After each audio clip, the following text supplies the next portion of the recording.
शैक्षणिक व्हिडिओमध्ये आपले स्वागत। सुधागड एज्युकेशन सोसायटीचे केआ बांठिया माध्यमिक विद्यालय व एन पालीवाला ज्युनियर कॉलेज नवीन पनवेल सादर करीत आहे शैक्षणिक video. Hello students, our subject is Science and Technology Standard 9th, Part 1st. Today we will start a new chapter, Measurement of Matter. What is a matter? Matter is anything around us which has a specific mass and which occupied by space. Which matter is present around us? Solid, liquid and gases. These are all the matters. Next one is Dalton's atomic theory. Dalton proposed that matter is made up of very small particles and these small particles are called atoms. An atom is a hard and solid ball and it is a individual part of the matter. Second question is, how are the compounds formed? Compounds are formed by a chemical reaction of different elements. Molecular formulae of salt means NaCl. Slag lime, calcium hydroxide. Lime, calcium oxide. Limestone, calcium carbonate. Law of conservation of matter. आणि हा जो law of conservation of matter आहे तो आपल्याला एक activity दिलेली आहे page number 46वर. त्या activity with the help of activity we will prove the law of conservation of matter. आता या ॲक्टिव्हिटीमध्ये ऑपरेटर्स काय आहे तर कोनिकल फ्लास्क आहे, टेस्ट ट्यूब आहे आणि बॅलन्स आहे. केमिकल्स आहे calcium chloride, CaCl2, sodium sulphate. First of all, we have taken a conical flask and in that conical flask added a calcium chloride. Then taken a test tube filled with a sodium sulfate. And this test tube is insert in a conical flask. And seal the conical flask with an airtight rubber cork. And weigh the conical flask with the help of a weigh balance. आणि जेव्हा त्याचं आपण weight केलेलं वे बॅलन्सने तेव्हा त्याचं weight जे आलेलं आहे 300.23 ग्रॅम हे वेट आपल्याला इथे दिलेलं आहे.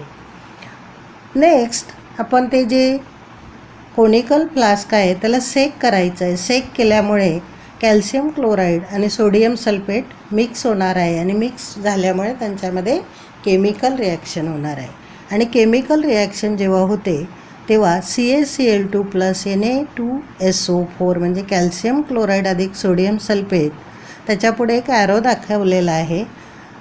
तर हे CaCl2 आणि Na2SO4 हे रिॲक्टंट आहे, त्यांच्यामध्ये रिॲक्शन होते, केमिकल रिॲक्शन होते आणि त्याच्यापासून कॅल्शियम सल्फेट हा व्हाईट प्रेसिपिटेट तयार होतो. तर जो तुम्हाला पुढे डाऊन हेडेड ॲरो दाखवलेला आहे, खालच्या दिशेने जो एक ॲरो दाखवला आहे त्याचा अर्थ असा की ते प्रेसिपिटेड तयार झालेलं आहे आणि प्लस NaCl हे तयार झालं आहे जे कॅल्शियम सल्फेट आणि NaCl हे प्रॉडक्ट आहे. मग नंतर हे जे कॅल्शियम सल्फेट आणि NaCl जे आहे त्या कोनिकल फ्लास्कमध्ये तर त्याचा आपल्याला न्यूली फॉर्म जो प्रॉडक्ट आहे त्याचं पुन्हा आपल्याला वेट करायचं आहे. तर पुन्हा वेट केल्यानंतर त्याचंसुद्धा वेट आहे 300.23 ग्रॅम एवढंच येतं. मग आपल्याला law of conservation of matter काय सांगतो in 1785 the French scientist Antoine Lavoisier stated that there is no rise or drop in the weight of the matter during a chemical reaction.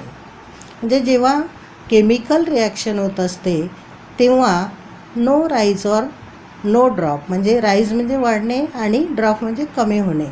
तर जे weight आहे मॅटरचं in chemical रिॲक्शनमध्ये ते कमी पण होत नाही आणि जास्त पण होत नाही.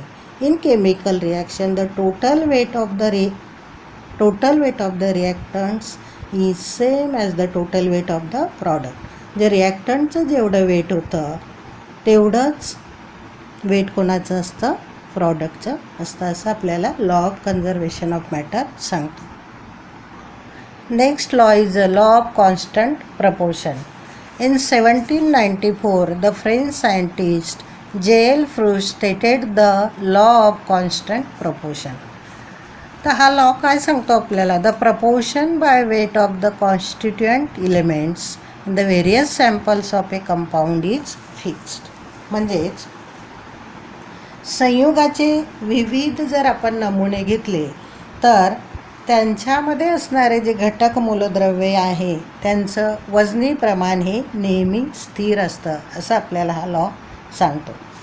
आता आपल्याला इथे एक्झाम्पल दिलेलं आहे. For example, the proportion by weight of hydrogen and oxygen in water is 1:8. म्हणजे पाणी कशाने तयार झालेलं आहे? हायड्रोजन आणि ऑक्सिजनने. मग पाण्याचं जे प्रमाण आहे, हायड्रोजनचं पाण्यातलं जे प्रमाण आहे ते 1 आहे आणि ऑक्सिजनचं जे प्रमाण आहे ते 8 आहे. मग तुम्ही कुठलंही पाणी घेतलं, समजा विहिरीचं घेतलं, तळ्यातलं घेतलं, नदीतलं, तरीसुद्धा त्याच्यामध्ये हायड्रोजनचं आणि ऑक्सिजनचं प्रमाण हे काय असणार आहे? नेहमी कॉन्स्टंट असणार आहे. म्हणजे हायड्रोजन 1 असणार आहे, त्याचं प्रपोर्शन 1 असणार आहे आणि ऑक्सिजनचं हे 8 असणार आहे. म्हणजेच in 9 gram water is form by chemical combination. जर 9 ग्रॅम पाणी हे तयार होत असेल केमिकल कॉम्बिनेशनने, तर then 1 gram hydrogen and 8 gram of oxygen is. Next example is the proportion by weight of carbon and oxygen in carbon dioxide is 3:8. तर carbon dioxide म्हणजे CO2, त्याच्यामध्ये ऑक्सिजनचं आणि कार्बनचं जे प्रमाण आहे त्याचं जे प्रपोर्शन बाय वेट आहे ते आहे 3:8. ऑक्सिजनचं प्रमाण आहे 8 आणि कार्बनचं जे प्रमाण आहे ते 3 आहे. For example, 44 gram of carbon dioxide there is a 12 gram of carbon and 32 gram of oxygen, so that proportion by weight of carbon and oxygen is 3:8. Next concept is atomic size. Atom is a very small and tiny and individual particle of the matter. In the atom present of a 3 particles, proton, neutron and electron. Proton is present positively charged.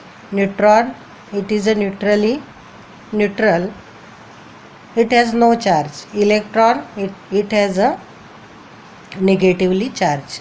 See the structure of an atom. In the center of the atom present a nucleus, and in that nucleus present a proton and neutron. Mass of the atom is concentrated in the nucleus. Around the nucleus present a first orbit, and in first orbit present a 2 electrons. In second orbit present 8 electrons and third orbit present 18 electrons. Next one is atomic radius. What is meant by atomic radius?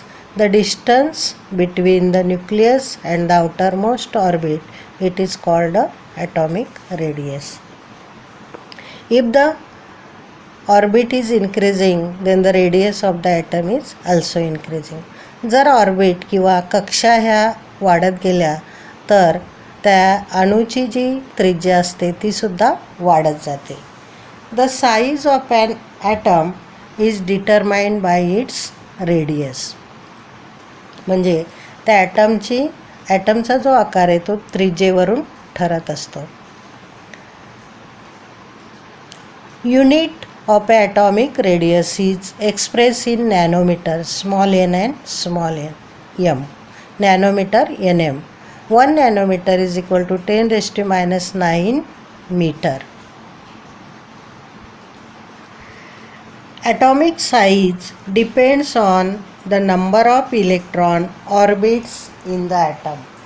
म्हणजेच अणूचा आकार हा त्याच्यामध्ये असणाऱ्या electron कक्षांच्या संख्येवर अवलंबून असतो. Then we will see the atomic size with the help of a two atoms, hydrogen atom and helium atom. In the hydrogen atom, atomic number of hydrogen is equal to 1, atomic number of helium is 2. In two elements present a same orbit, दोन्ही जे item आहे त्यांच्यामध्ये आपल्याला त्यांच्या ज्या कक्षा आहे दोघांमध्ये एकच कक्षा आहे, परंतु जर आपण त्यांच्यामध्ये असणाऱ्या इलेक्ट्रॉनची संख्या बघितली तर हायड्रोजनच्या ॲटममध्ये एकच इलेक्ट्रॉन आहे, हेलियमच्या ॲटममध्ये 2 इलेक्ट्रॉन आहे. मग यांच्यामध्ये तुलनात्मकदृष्ट्या जर बघितलं, कम्पॅरेटिव्हली जर आपण बघितलं तर कोणता ॲटम लहान आहे आणि कोणता ॲटम हा मोठा आहे. तर हायड्रोजनच्या ॲटममध्ये त्याच्या आउटरमोस्ट ऑर्बिटमध्ये एकच इलेक्ट्रॉन आहे, हेलियमच्या ॲटममध्ये आउटरमोस्ट ऑर्बिटमध्ये 2 इलेक्ट्रॉन आहे.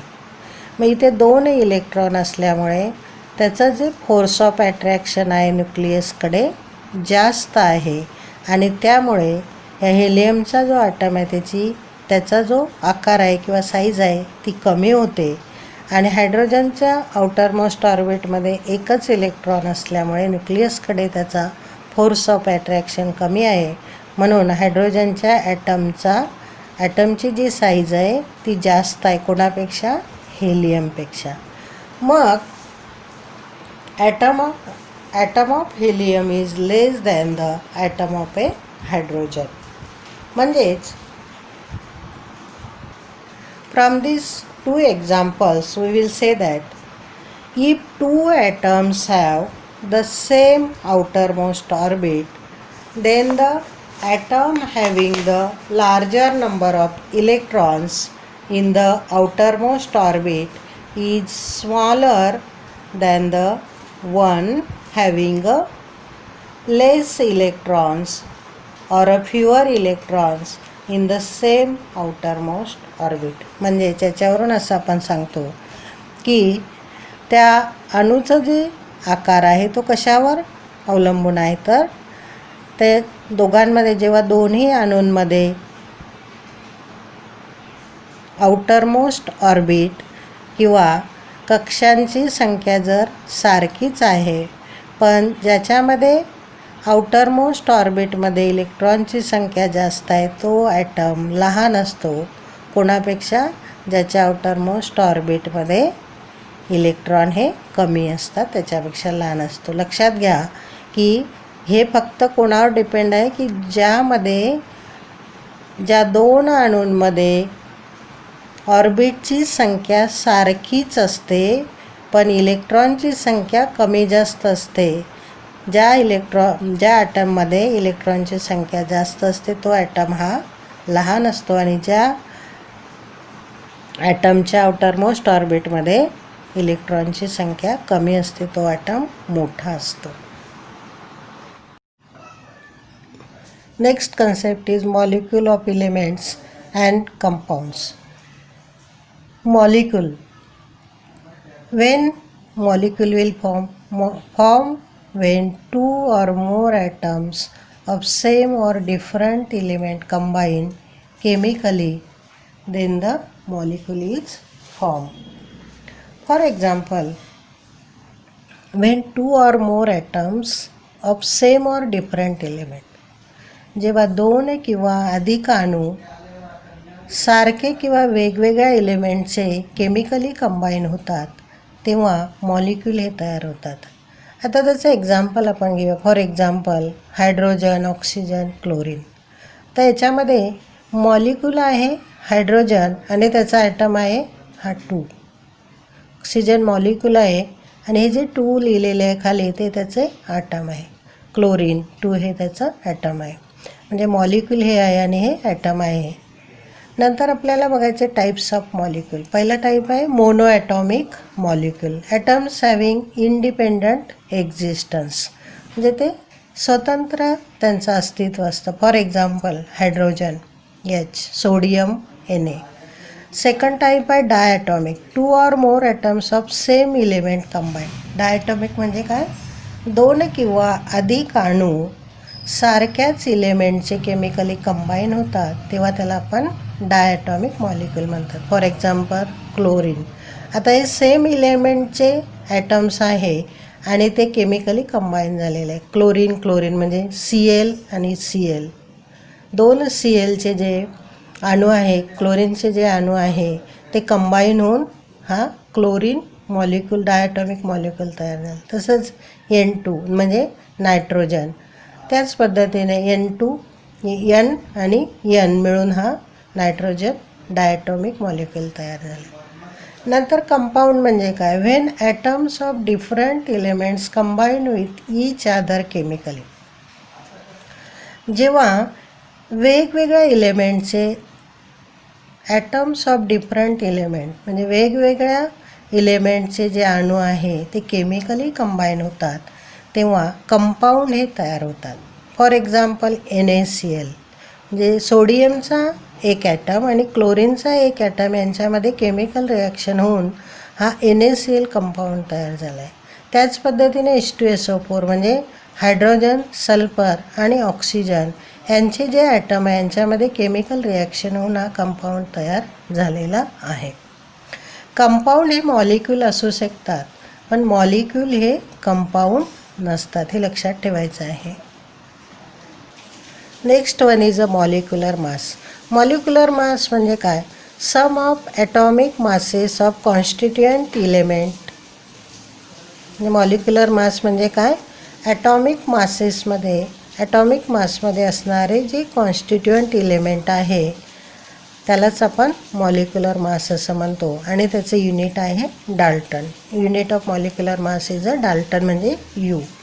फॉर एक्झाम्पल आता इथे आपल्याला कार्बन डायऑक्साईडचं एक्झाम्पल दिलेलं आहे. तर atomic mass of carbon is 12 Dalton आणि ऑक्सिजनचा आहे 16 डाल्टन. मग molecular mass of carbon dioxide, आता हा आपल्याला कार्बन डायऑक्साईड हा कंपाऊंड दिलेला आहे. कार्बन आणि ऑक्सिजनच्या हे ॲटम केमिकली कंपाऊंड होऊन हा तयार झालेला आहे. मग याचा मॉलिक्युलर मास आपल्याला फाउंड करायचं तर त्याच्यामध्ये कोणकोणते कॉन्स्टिट्युएंट इलेमेंट आहे, मूलद्रव्य कोणकोणते आहे त्याच्यामध्ये? तर एक कार्बन आहे आणि ऑक्सिजन आहे. मग आपल्याला त्याच्यासाठी ॲटॉमिक मास माहीत असणं गरजेचं आहे. तर एक्झाममध्ये तुम्हाला ॲटॉमिक मास हे दिलेले असतात. Molecular mass of carbon dioxide is equal to atomic mass of carbon plus atomic mass of oxygen into 2. म्हणजे हे जे ॲटम आहे, ऑक्सिजनचे जे ॲटम आहे त्याला काय करायचे ते मल्टिप्लाय करायचं आहे. कार्बनचा ॲटम नाही दिलेला आहे म्हणजे तो एक आहे म्हणजे तो आपण धरत नाही. मग तर molecular mass of carbon dioxide is equal to atomic mass of carbon plus atomic mass of oxygen into 2. हे जे ॲटम असतात ते मल्टिप्लाय करायचे. Molecular mass of carbon dioxide is equal to atomic mass of carbon आहे 12, atomic mass of oxygen आहे 16 आणि त्याचा जो 2 हा होता ॲटम जे होते ते इथे आपण त्याला मल्टिप्लाय केलं आहे म्हणजे 12 प्लस 16 टू जा 32 म्हणजे molecular mass of carbon dioxide is equal to 44 U म्हणजेच 44 डाल्टन. आपले हक्काचे मराठी चॅनल रायगड ओवी न्यूज चॅनल, सदैव आपल्यासोबत रायगड ओवी न्यूज चॅनल. नेहमी पाहत राहा, लाईक करा, सबस्क्राईब करा आणि बेल आयकॉनवर क्लिक करायला विसरू नका.